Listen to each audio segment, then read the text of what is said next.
I'm Derek. I am building native. I've been on Farcaster for a few years now. Was one of the first 200 people on the network.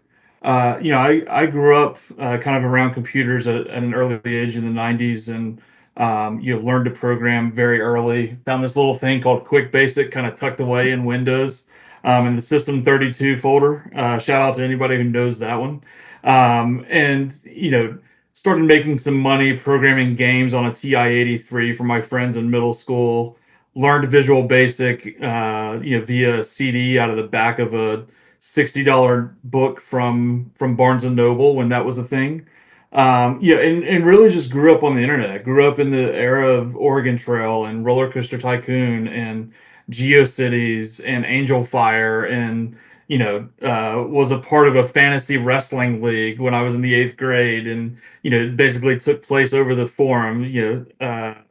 Funny things like that, and then eventually this thing called the internet really exploded, and started building websites pretty early as well. Learned JavaScript very early, and but it was always a hobby. For a long time, I wanted to be in the political realm. I was fascinated by large systems that make up human society, whether it was economics or finance or geopolitics, etc. Long story short, I thought I was going to go into the intelligence world. um I love the idea, the concept of not like spies and James Bond stuff, but just reading today's newspaper and telling you what's going to happen tomorrow. That kind of pattern recognition as a skill was fascinating to me, especially at the geopolitical context. And so, like, building systems, building programs, building websites, all that kind of thing was like my side hobby. It was fun. But I was really fascinated by these larger systems. Went to school, a public school in North Carolina called East Carolina University. Basically our average, alcohol blood content was higher than our average SAT score. Watched a lot of football, tailgated, etc. I'm a huge sports nerd.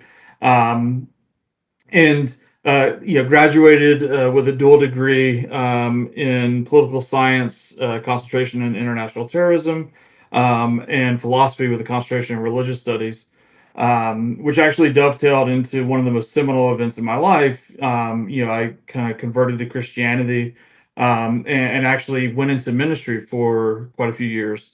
Was bivocational for a while, which meant that I was doing the ministry stuff for free. Certainly not in it for the money, like unfortunately others can be.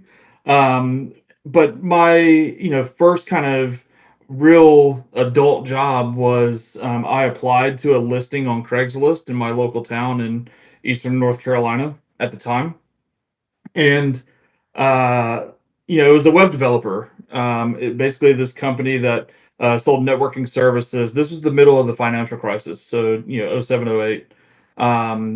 This company that sold networking services was looking to survive, and the way that they wisely wanted to survive was by selling website services to their existing networking customers.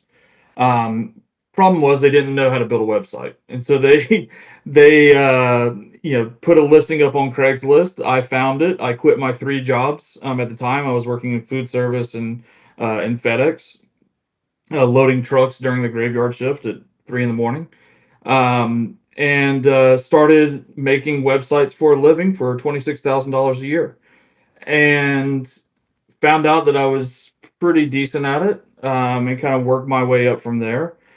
Fast forward a couple of years, in a real exhibit pimp my ride kind of moment, a recruiter at LinkedIn reached out to recruit me to work on Recruiter at LinkedIn. Um, and so I joined, interviewed, and got a job and joined. A couple months in, was put in charge of the product engineering team for LinkedIn's Recruiter product. It's their flagship enterprise product.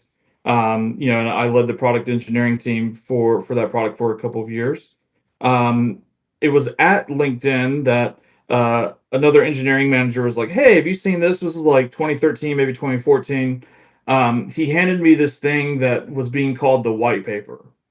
And I was like, no, what is this? And it described Bitcoin. And I was fascinated by it. I had been primed by it as well, but, or primed for it rather. And I was fascinated by the idea. I was like, oh, this is pretty cool. And, you know, read a little bit more about it, what I could find, and then heard of this small little startup called Coinbase. Bought my first Bitcoin back in 2014. I think it might have been 2013. My cost basis was under $300. I sold very early. Bought very early, sold very early, as is a lot of people's story. And but was always fascinated by the tech.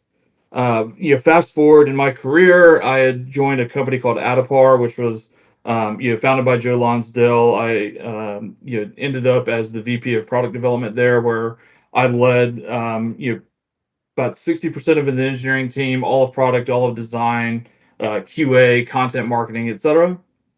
Reported directly to the CEO, and loved that job, and did it between Series B and D.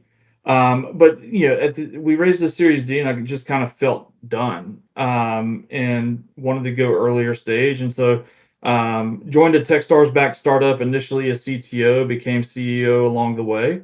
Meanwhile, by the way, this whole time I was like doing side projects and building on the side nights and weekends. I've always done that. Again, ever since middle school, building stuff has always been just a fun creative outlet for me. I don't paint, I don't draw. I code, as kind of my creative outlet. And I'd done some stuff in the Ethereum ecosystem at this time. The ICO craze was happening, crypto kitties were all the rage, etc. And so, started writing my first Solidity, my first smart contracts around 2017, 2018, at the same time that I was getting into startups. And loved the startup kind of world, loved the fast pace, loved the autonomy and kind of open platform that startups provide, like where you're in the idea maze and you're on your own, and you have to figure out a way out, and you have to figure out product market fit, while by the way you're leading people and managing a company and building a company from 0 to 1, and then 1 to 10, and then 10 to n, etc. And I loved it. It was fascinating to me, intellectually stimulating, all the rest. Obviously there are downsides to it. Not just the like easy punching bag of being on the VC treadmill, but just the the difficulty of startups, the attachment of your personal identity to your professional identity, etc. Um, and so sold the first startup to a company in New York. I was living in New York at the time, having moved there from the Bay Area, for my job at Adapar. Um, and sold the first startup and decided to run it back with my co-founder, Tomer Ben David, who's a legend in my mind, and we've worked together 6, 7 years, and don't see any sign of that stopping in the near future. But we decided to run it back, and we started Bunches. This was the very end, like December 2019. Little did we know what awaited us on the other side of the new year. And that's a story in itself. But we started Bunches initially as kind of a Patreon meets group chat. So Patreon was asleep at the wheel. We started Bunches to provide a group chat to creators, etc. That idea didn't work, for a number of reasons, and we pivoted into group chats that were token gated for Web3, and started to build within the crypto sphere. And honestly, that wasn't too enticing to me. I think there was a need there, but that need was being met via Telegram, Discord, etc. Um, and so we moved into sports, and found significant traction there.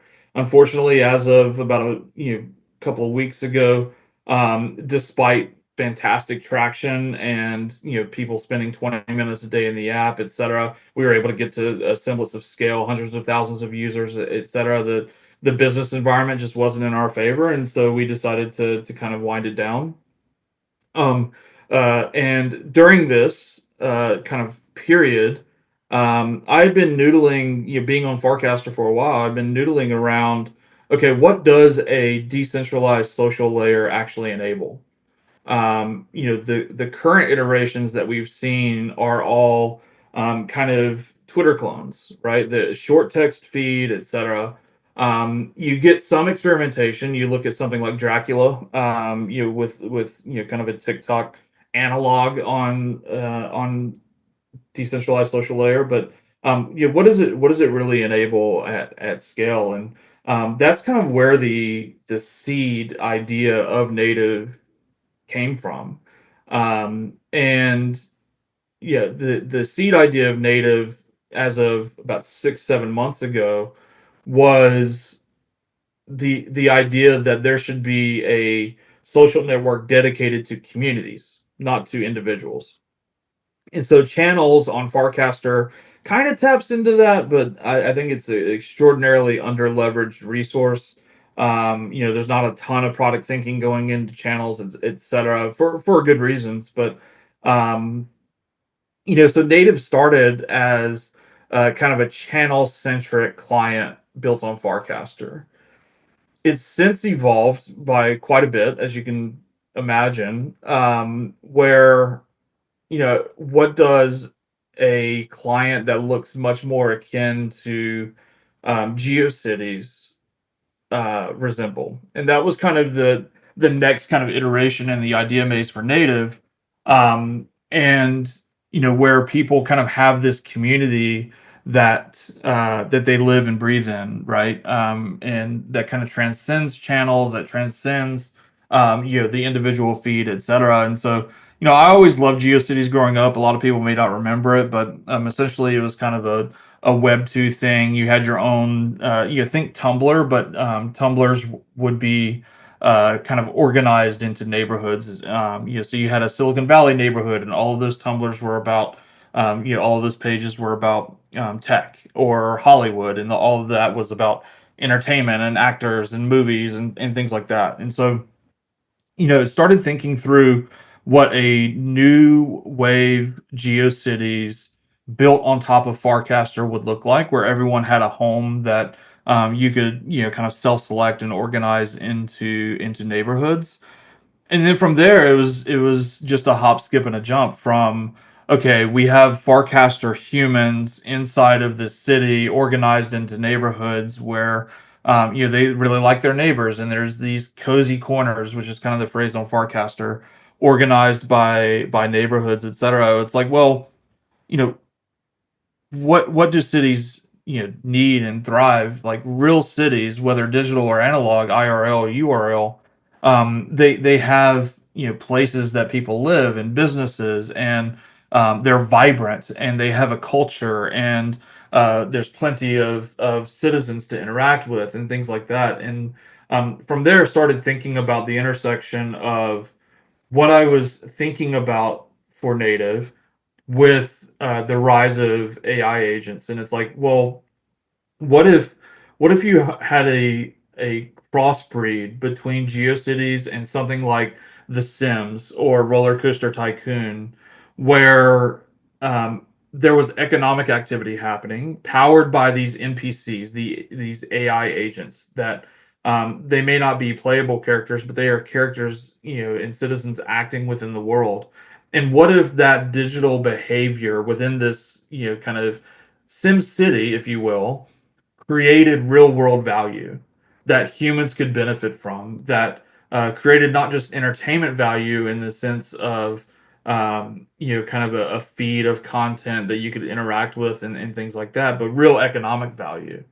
And as I was thinking through that, that was around the same time that Clanker launched on Farcaster, and it all clicked for me, where you could have businesses that were being run in a digital city powered by tokens that had a fee structure and an alignment structure where human actors, AI agents, and the platform that runs native the city could all kind of benefit. And that's what I've been building. Awesome. Well, I appreciate the story. It's very very interesting one. Gone through like sort of a lot of winding turns and unpredictable changes along the journey, and leading you to where you are now. And obviously, I hope there's a lot ahead with what you're doing with native and otherwise. Maybe we can just sort of continue down the road of native a little bit more to make it a little bit more concrete as to what people could expect Yeah. um, to do there, like in the near term versus some of like the long term vision. So like you mentioned how Clanker launched and it all sort of clicked for you. Like what is you go on. I totally agree with your assessment. The vast majority of quote unquote Farcaster clients have been more or less Twitter clones, and actually I think it's more like Warpcast clones, and Warpcast was itself, somewhat of a Twitter clone to start, and so that's sort of why it is that way. And then there's been some examples that, like you said, um, Dracula or Rodeo, people sort of taking Web 2 stuff and putting it on Farcaster, and maybe that's a good idea. Maybe that's not the thing that's going to sort of break out on Farcaster, sort of TBD. What's the right answer there? But I think obviously everyone is sort of anticipating, will there be a power law winning app built on Farcaster, the protocol, besides Warpcast? And so far, the answer I would say is no. But I think, the team behind Farcaster, as well as all the people sort of invested through their time spent on Farcaster, are kind of hoping that the answer is yes. And so, native sounds like certainly something that is sufficiently different from anything that's been tried before, and ideally something I think that's enabled uniquely by crypto or by Farcaster as a protocol. It would be what we would hope to see succeed more than just like a Web 2 clone built in Web 3 or something like that. So what like in the near term would people, what's like sort of the first reason people would go and actually start spending time like daily on native? Yeah, for sure. So, first of all, I would like to say that I don't think the Twitter only client thing is a Farcaster specific problem. You look at Blue Sky, Mastodon, Lens, like everyone that's building within decentralized social, like that's for whatever reason, maybe it's just the easiest to execute. That's kind of the first place that people are starting. And I don't think that that's where this ends. Um, but yeah, so for near term, on native, as many people within the native ecosystem know, I'm in the middle of these 12 days of native, where every day announcing kind of news or showing a new feature or dropping a demo video or not to reveal too much, but as we get closer to days 10 through 12, some larger announcements, which I'm really excited about. But today's announcement that's dropping tonight at 6 p.m. Eastern, um, is verification. And what that is, it's attached to your native passport, which is the most near term thing that people can expect to start using. Passports are for humans. They're not for the AI agents that live in native, which I call dots. Um, they enable you to do things like own a home, start a business, sponsor dots, etc. And so that is the first kind of building block, the first primitive within the native ecosystem, that people can expect to actually gain here pretty soon. I'm aiming for the end of the year, which is imminent. But worst case scenario, it'll be dropped first week in January.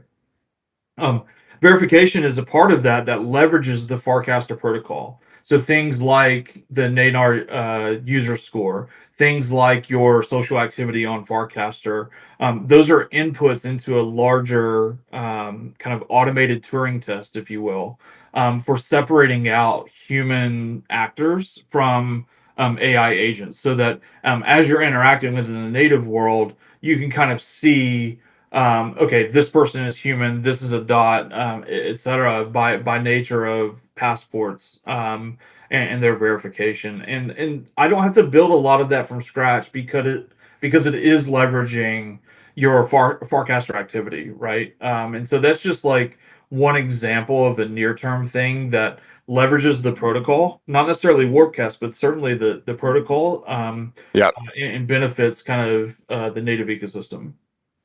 I'm Um, not actually sure how like Nanar works. I mean, I know the gist of what it's trying to accomplish, but would an account like Ethernet or something that's like a pretty people are interacting with that. It's viewed as more than like a dumb bot. It sort of has this like sort of agent, tag. Like, does Ethernet, do you know, or accounts like that are non-human? Do they have good Nanar score still that might enable it to, for example, register for a native passport, or does Nanar account for that somehow, Yeah, or no, that's some that's other a really good variables? point, right? And that's why like these types of things for proof of humanity, they Nadar user score or your Farcaster following, right? They are necessary but not sufficient, right? Right. And so like what what the Nadar score and what your Farcaster activity is really good at is separating out bots from other actors, right? Value providers.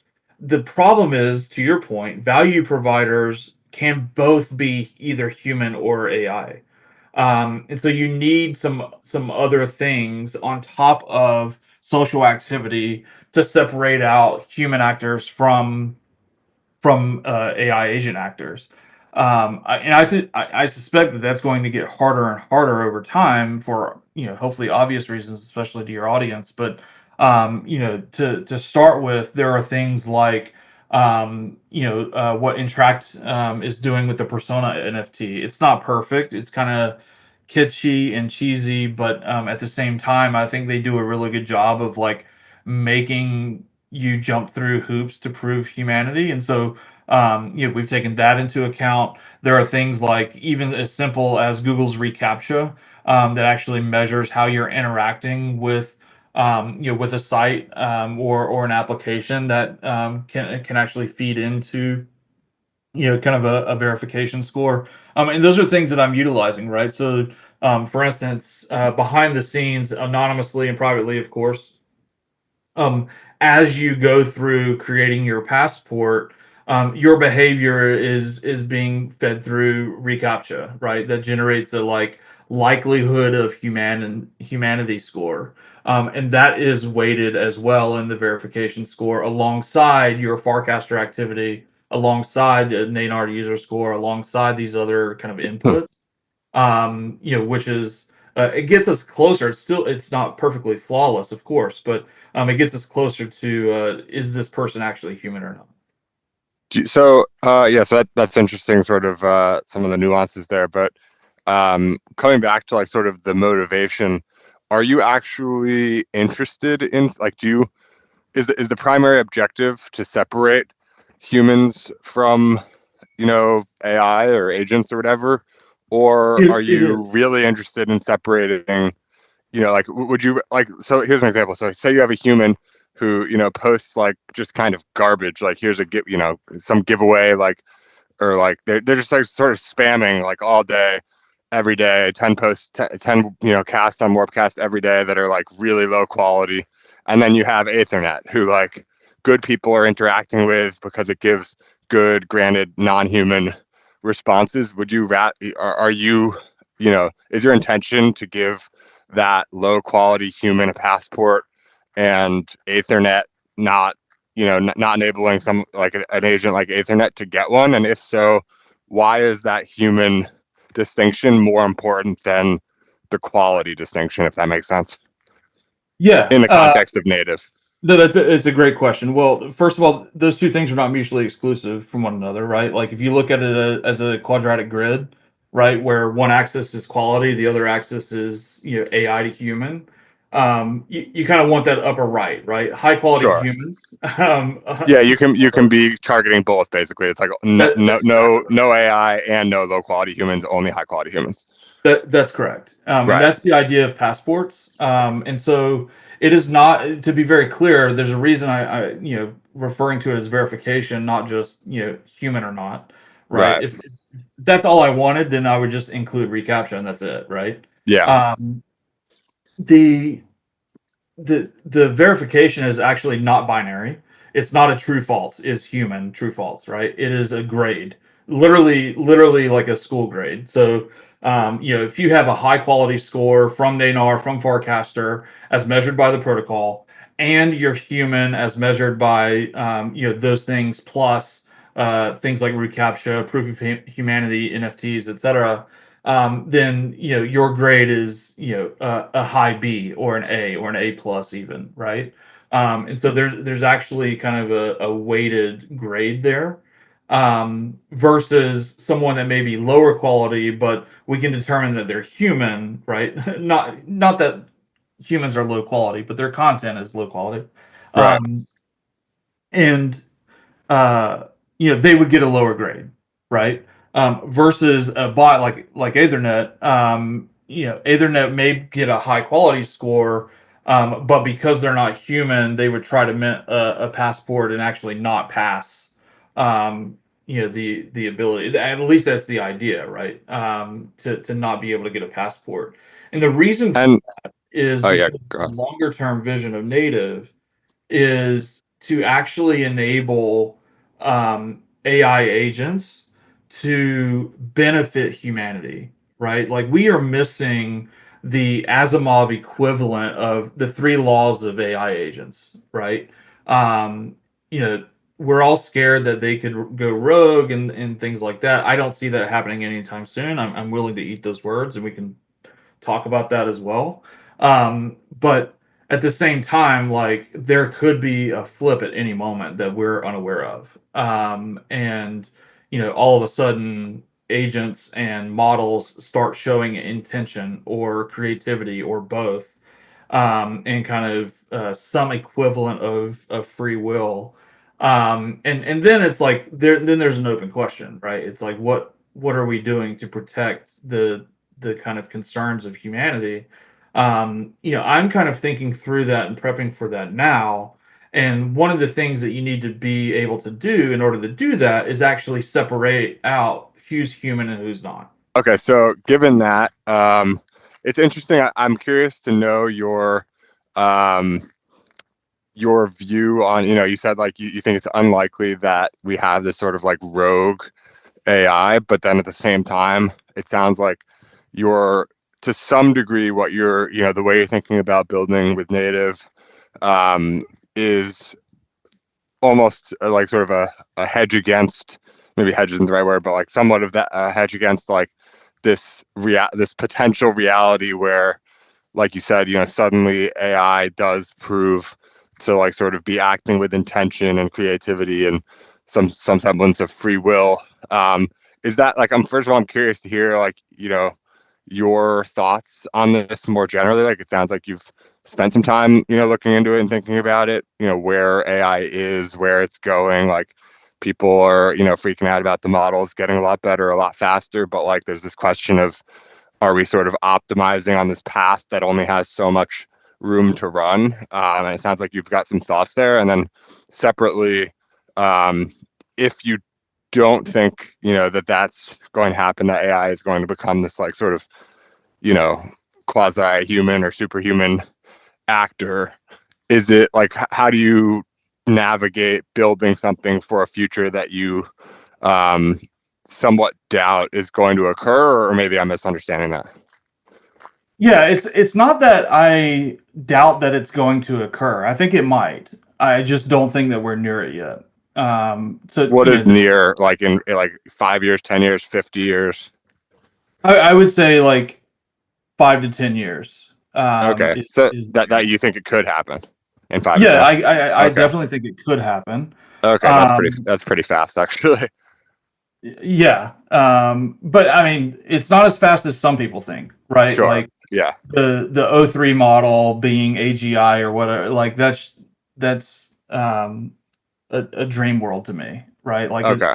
I haven't played with it, but I don't suspect that it is anywhere close. And I think people also mistake reasoning with thinking, or reasoning with intention, or reasoning with creativity. Um, Fundamentally, my view of LLMs and by extension agents, are they are extraordinary word prediction machines, and that's pretty much it. They do not currently show across the spectrum. They don't show independent thinking. They don't show intentionality. They don't show what you and I would refer to as human creativity. Um, they are very good at aggregation of language, which tends to produce a lot of right answers. The problem with that is kind of false positives. And what I mean by that is like, have you ever been home alone at night and you're alone in your house and out of the corner of your eye you spot something and you look and you swear it's like a face or a person or something standing there, etc. And you cut on a light or whatever and it's just a plant or a shadow or something like that.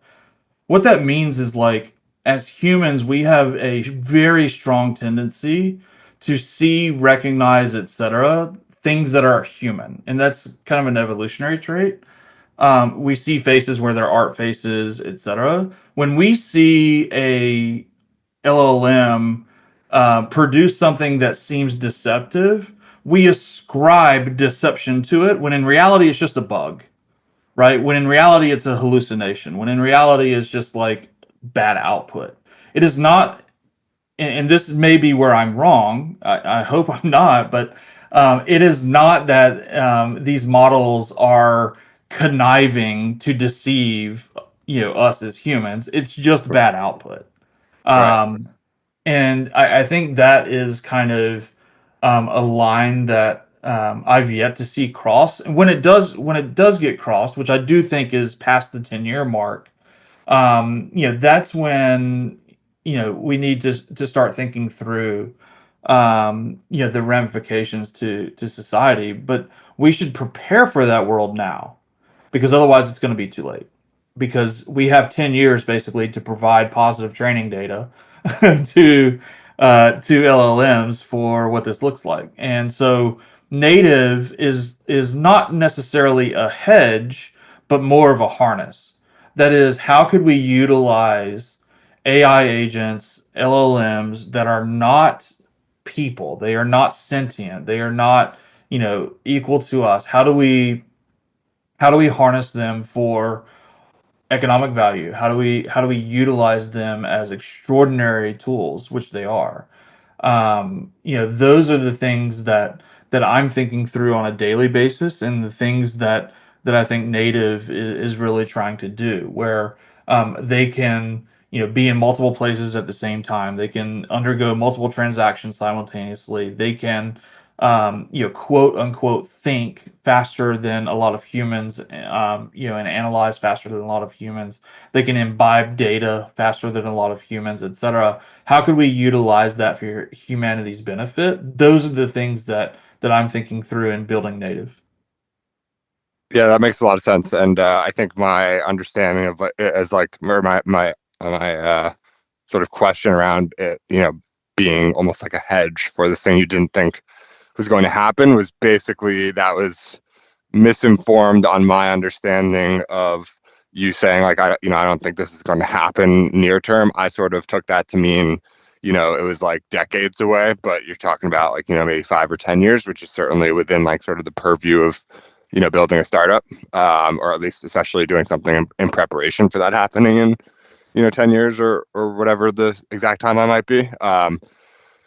And so it's just sort of like difference in understanding on the time, on the language you used for the timeline. So I understand now you do see that as sort of being a probable outcome, or at least very possible outcome, but and not in the next year or like anything like that, but maybe in the next 10, but not necessarily 100 years away or something like that. And so That's given exactly right. yeah, and so given all of that, we sort of talked about like we talked about native passports and verification, that being like one of the nearest term things. Without I don't want to push you to give away anything that you don't want to, but you guys have released like a relatively detailed roadmap and some other things. So I'm curious if you could just sort of like voice over maybe not in like a month from now, but a year from now, a year and a half from now?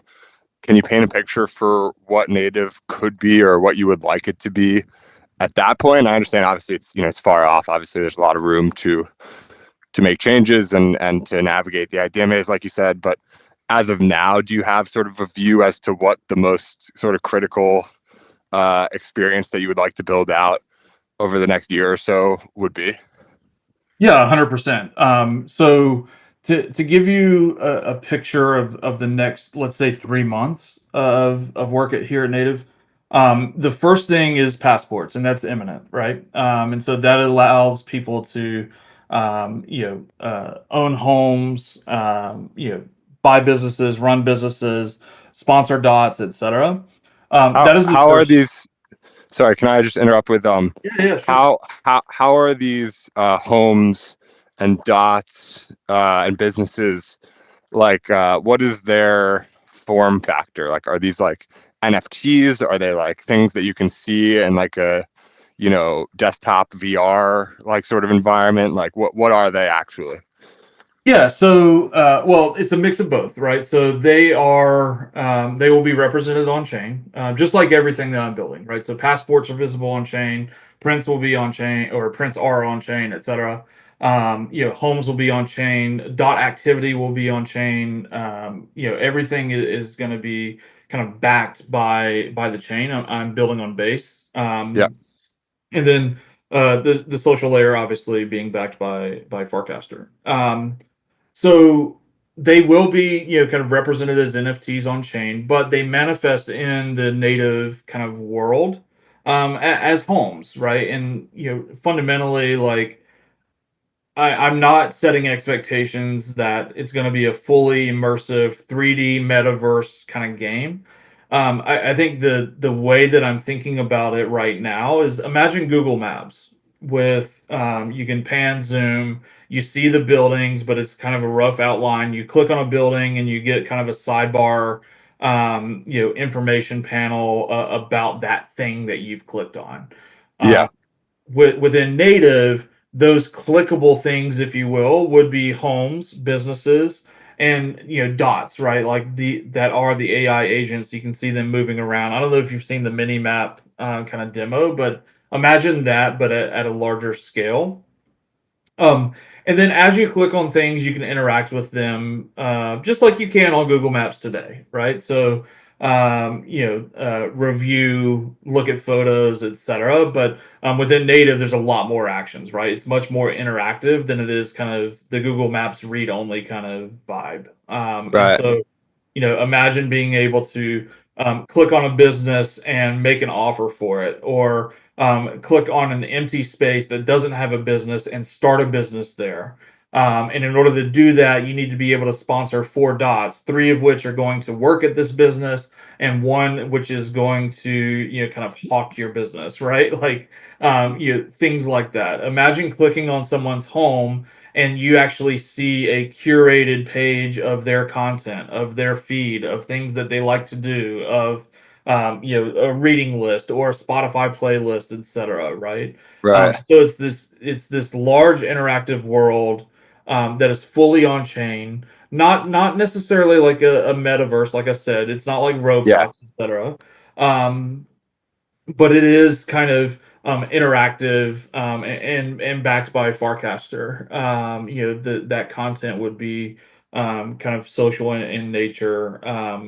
And then, because it is a city, it needs an economy, and that economy is backed by Clanker tokens, where you have a business that sells. My classic example is coffee. Although you could come up with any kind of modern day business and digitize it, and those tokens are um, kind of back that business. And as that token gets traded, that business owner, which is a human that owns a passport, is earning fees on that token, just like real businesses today, right? When you think about it, and in an abstract, and this is, forgive my philosophical background coming out, but all the things that you and I own, right? The computer that's in front of me, the house that I'm sitting in, the car that I drive, those things are NFTs that wrap USD. right? There's no reason to think that a digital city couldn't function in the same way, where these are tokens that are being exchanged, and they wrap the native token, right? And that's kind of what this looks like at scale. Um, and you have, kind of businesses, homes, dots, even parks and what that means in a digital landscape, like, things like that, all existing in a digital world. Meanwhile, the dots are semi-autonomous. They're following their instructions, and they are interacting with one another at scale and exchanging economic value. And the humans, as passport holders, as sponsors of the businesses, as owners of the homes that dots live in, etc., they are benefiting economically through the fee structure that Clinker has produced, through kind of market dynamics of tokens, etc. Yeah, it's really interesting. I feel like I'm definitely getting a better understanding here, and I have like sort of a key question mark to dig into next. But I think I just want to comment that I think it's an interesting sort of approach with what sounds like it's going to be more of like a 2D but spatial situation. Because there's just I just am sort of I like all of these sort of spatial environments, whether it's sort of a 3D sort of thing like a Roblox or a Mozilla Hubs or something like that. And but also I think the 2D spatial is like extremely underrated.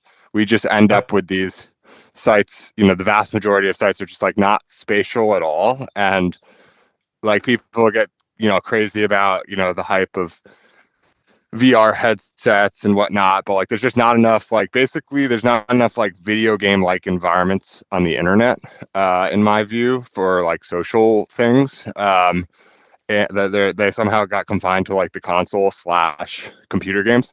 But like I think there can be more than just gaming that sort of utilizes these sorts of environments, and I think they don't need to be 3D. Certainly not out of the gates. Obviously, that takes like sort of a lot of time and resources to build. And so, if you start with something that's compelling and you have sort of a 2D spatial thing, the world can be somewhat finite. You can expand it over time.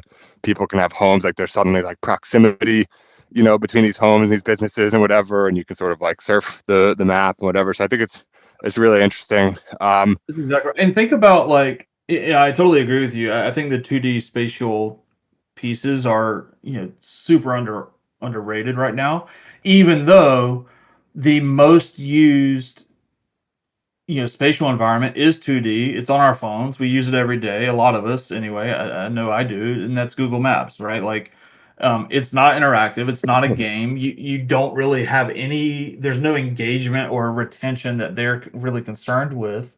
But it is extraordinarily familiar. It's extraordinarily engaging. There's no loss of information fidelity, etc. And it doesn't require kind of AR. You can use it on on the go, etc. The closest thing to a 3D spatial environment that really captured our hearts and minds was Pokemon Go a few years. But Yeah, I don't know about you. I don't know the last time I opened Pokemon Go or any Niantic Labs product, right? Like, it was fun, it was awesome, but it didn't have the staying power, the sticking power that maybe a 2D spatial environment tends to carry. Not that the staying power is tied to the whether it's 2D or 3D. I mean, Roblox right. is a counter argument for sure, but um, I think it's a fascinating thing. The other thing, speaking of Roblox, is like Roblox is a multi-billion-dollar economy. Imagine if that were on chain, right? Like, imagine if, you know, Roblox users had a wallet and they were accruing fees from exchanged value created in Roblox. Like, that's not absurd to really think about. Yeah, it's interesting you bring up the Pokemon Go example.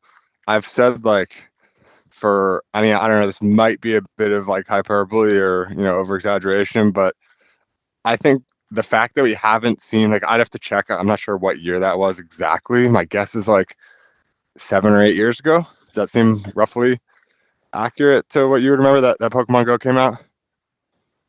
Yeah, it was. I was in the Bay Area at the time, so it was probably, yeah, I think it was 7 or 8 years ago. So Yeah, and so, 2016, 2017, somewhere in there, maybe.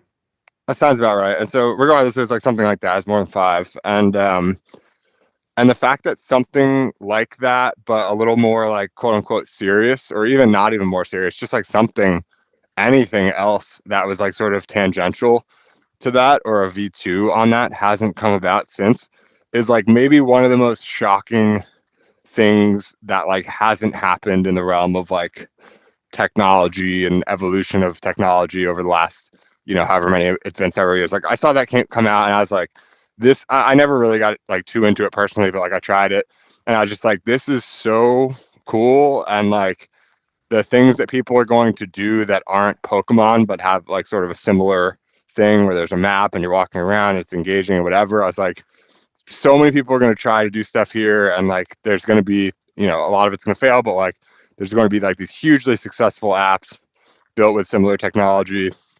And then just like nothing has even risen to the surface high enough for me to even like be aware of it. And it's just like so surprising. And to be, to your point, I think Google Maps probably like, or, the various Maps apps are some of the most, long standing like spatial apps that have worked. And to your point, they are 2D. And there's others 3D. Like I agree with your assessment that like it's not 2D or 3D necessarily that's making the difference, but at the very least, we sort of have enough to say that like not having a 3D component is not,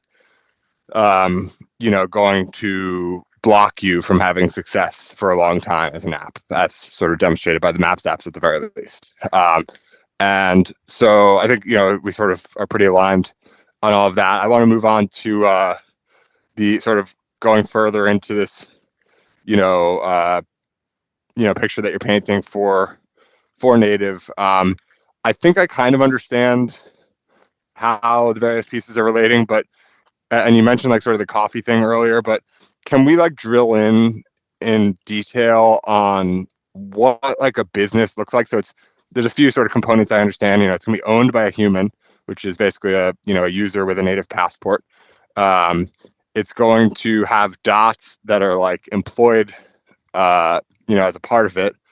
And I'm not sure if there could be humans sort of employed as well, or only dots. And then I'm not sure like who the customers. I'm not sure like what the business is, or who the customers are. Like, is this a dots centric economy, both on the employee side and the customer side, and the humans are just owning these businesses, but the dots are like doing all this stuff? Or are That's correct. these, business? Okay, so you're not having human customers of these businesses. No, I mean, well, I don't think there's anything that precludes that. You can But that's not the imagine. expectation. Yeah, that's not the expectation. That's right. So imagine a coffee house in the city of Native, and dots are visiting the coffee house, and I'll answer the obvious question here in a moment. But dots are visiting the coffee house, buying coffee, etc. Right? Like that's their kind of daily piece. You can imagine that coffee house having a human-facing home that maybe there's an IRL coffee subscription for it, right? And you could pay on chain and get coffee delivered to your home from this digital business in native, right? That obviously that means that there is a real world coffee roaster slash importer slash shipper somewhere. But in a perfect world, like that business is the dream business for that individual, right? Like finally, my business in native has allowed me to do what I really want to do in the real world, and it's Mm, funded via the on-chain native economic activity, right? And maybe the dot activity actually gives them the seed capital in order to start that business. Um, that's kind of the perfect world in my idea. And I kind of summarize that in a pithy saying, but I think it's accurate. The future of work is the end of work. Not that people won't have jobs or whatever. It's just that they'll get to do what they want to do yeah. because they're being funded via this digital economy that lives in the city of native.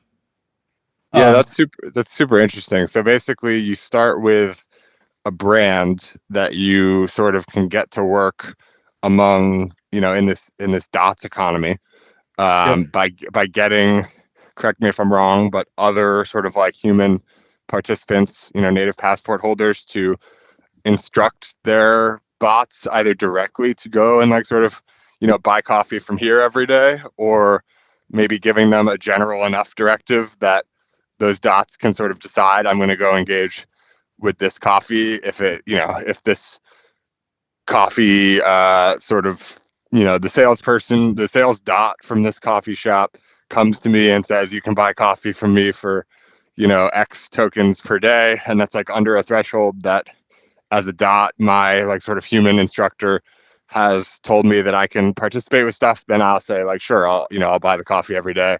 And then they start like sort of doing that daily. And then you get enough dots to do that. And like you start sort of earning in this dots economy. And then potentially you have enough sort of like your brand has become successful enough in the dots economy to actually elevate it to the real world economy. And I think there's like sort of two steps um, to it to some degree, where you could sort of graduate your dots business to a digital business, and then finally, and maybe it sort of leapfrogs from one to the next, but you could graduate to the digital business and then finally to like a real physical business, or else it could just kind of go direct from one, from the dots to the physical as well. Is that like a reasonable representation of what you could expect to occur?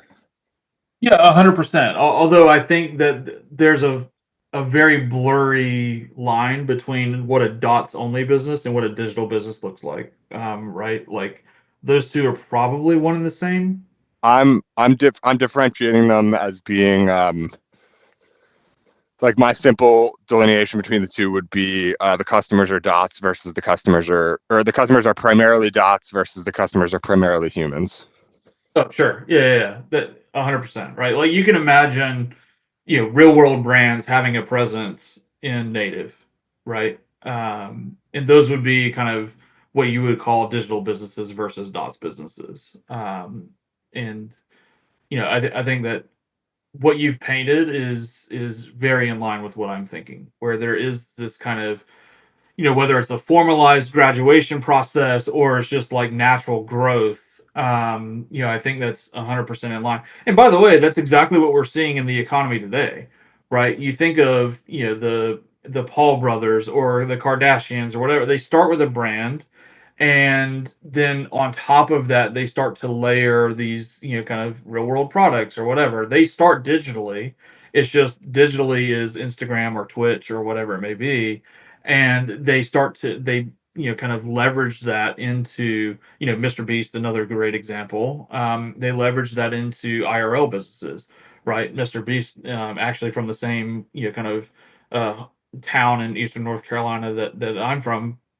you know he started on YouTube, and now he has, restaurants, and a show on streaming services, and candy bars in Walmart, and things like that, right? Like it's just a natural outworking.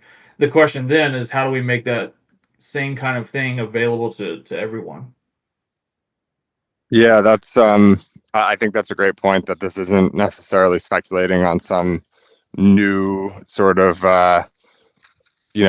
flow, if you will, but rather something that's existing and just sort of building an ecosystem by which, that could happen, maybe more systematically or something. Like it's sort of more of an individual place to make that happen, versus right now, I guess, people will build a brand on, name your social media site, basically either YouTube or TikTok or whatever, and then they'll go and launch these businesses. But it's not like the vast majority of people on YouTube are not really creating YouTube content with an eye on creating businesses off of it. Obviously, there are a lot of people who are doing that, but you have to be at the very edge of like sort of the power law to do it in any semblance of a way that like the Paul brothers or Mr. Beast have been doing it. But yeah, anyway, it's a super interesting sort of vision, and very ambitious, which I admire, and it's cool. It's just obviously we're in the very early stages. So I guess maybe one more thing. I know we're up on time, but how did like sort of launching the native token? And by the way, in addition to this last sort of question, anything else that you want to add? More than happy to go over and talk about anything else that you want to cover or that you think is important to cover. But um, launching the native token via Clanker to sort of help drive attention to the project or bootstrap some of the your ability to work on it for a while or whatever else sort of the reasoning might have been. Like, how was that experience? Given Clanker was pretty early. It sounds like you were already thinking about all this stuff, saw Clanker come out, the idea crystallized, and then probably pretty soon after that, you went ahead and launched the Clanker for it and started releasing some of the builds that you were doing. So how did that all sort of come about and go, or how has it gone so far from your perspective? Yeah, I mean, first of all, like I've been a admirer of Proxy Studio's work for a while on Farcaster. I actually pinged him earlier this year about that first iteration of Native, right? That was kind of channel focused. He had asked about, he put out kind of a RFP for people building clients, and we were supposed to talk then, and then both of us had like delays there from kind of our quote unquote day jobs, and so weren't able to make it happen there. But at this point, like I think we're extraordinarily aligned. Both Proxy Studio as well as Dish have been extraordinarily supportive of native, and yeah, I mean, I launched the native token. I mean, you could check the timestamps pretty late one Friday night, because again, this is a side project, and um I think launched it after experimenting with a few different um kind of launch pad type things, both virtuals as well as kind of pump up fun, the usual suspects, etc. But I knew I wanted to be in the Ethereum ecosystem, and I knew that I wanted some semblance of a fair market launch, both for regulatory as well as just personal purposes. And Clanker like easily provided that. And unbeknownst to me at the time, it seems like Native was maybe the first kind of product backed token to launch on Clanker, which is kind of a cool milestone there. All the other tokens had been pure meme coins or AI agents. And so that's kind of cool. But yeah, I had been working on the native stuff, the products, for a while, and wanted to launch a token because I was getting to where I needed a token to start to tokenize some of the products that I was building.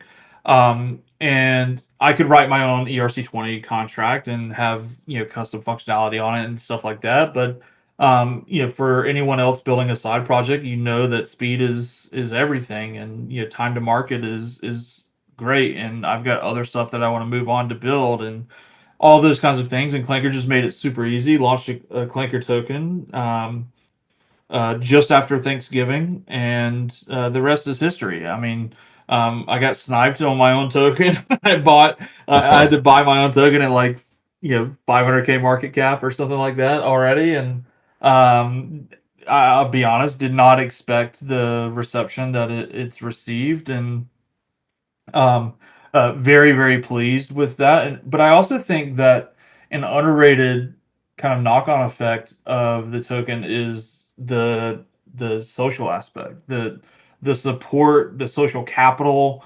the people buying into the vision as they learn more. Because I don't do a lot of this. I don't talk extensively about kind of where native goes. I don't want to kind of over promise and under deliver, but at the same time, I want to be above board kind of in all things. That's why I've locked my own tokens. I've been super transparent with those kinds of things. And um, but the social capital, the community, the support, from at this point other neighbors, other native holders, has been phenomenal. On top of obviously the fees going to support the project.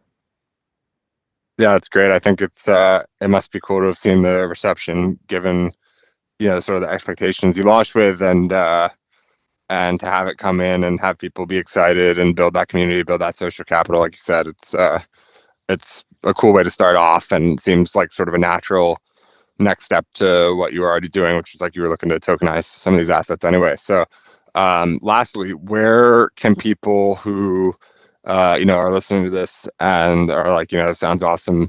I want to go and get involved and check it out. Like, what would be the first thing for them? Would they can they go and like get passports? It sounds like in the new year they'll be able to get a passport, or like what are the first steps that they can take to get involved, or things that they should be looking out for, or just follow along with the 12 days for now. Yeah, for now, I think the first order of business is you can visit native.fun. Most of the links are available there, whether it's buying native, which is a really good first step. Shameless plug there. You buy it via Clanker just like anything else, but all the socials are there. I am Farcaster first, not Farcaster only. So my account is just at Derek, Derek, spelled like Jeter. The Native Fun channel, so slash Native Fun is kind of where most of the announcements get dropped in 12 days and things like that. But there's also a Telegram, a Paragraph. We're on Twitter as well. I'm at Derek Brown. Derek like Jeter, Brown like the color. And then the project itself is at Native on Base. And by the way, that was an outworking of the community. By the way, they kind of acquired the Twitter account and started it and pinged me is like, hey, do you want to, have access here? And, this is a really cool thing as well.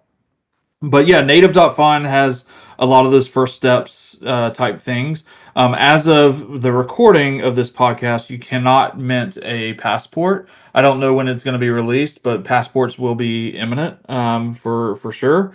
You can mint prints, which are a visual component. They're just like artwork, mathematically generated artwork based on your on-chain activity within the native world. You can mint those at prints.native.fun. But again, there's links at native.fun right now.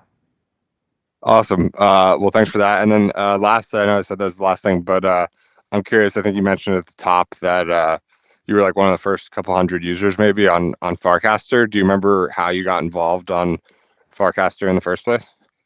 Yeah, 100%. Dan invited me directly. For transparency, Dan was an investor in my last startup, and we've exchanged a lot of thoughts on social and decentralized social and consumer social in broad, regardless if it's centralized or decentralized. And I've been a supporter of Warpcast and Farcaster and Merkle Manufactory since the beginning, and love kind of what they're doing and what it brings to the table. And obviously I'm kind of betting this project on it. And so he directly invited me.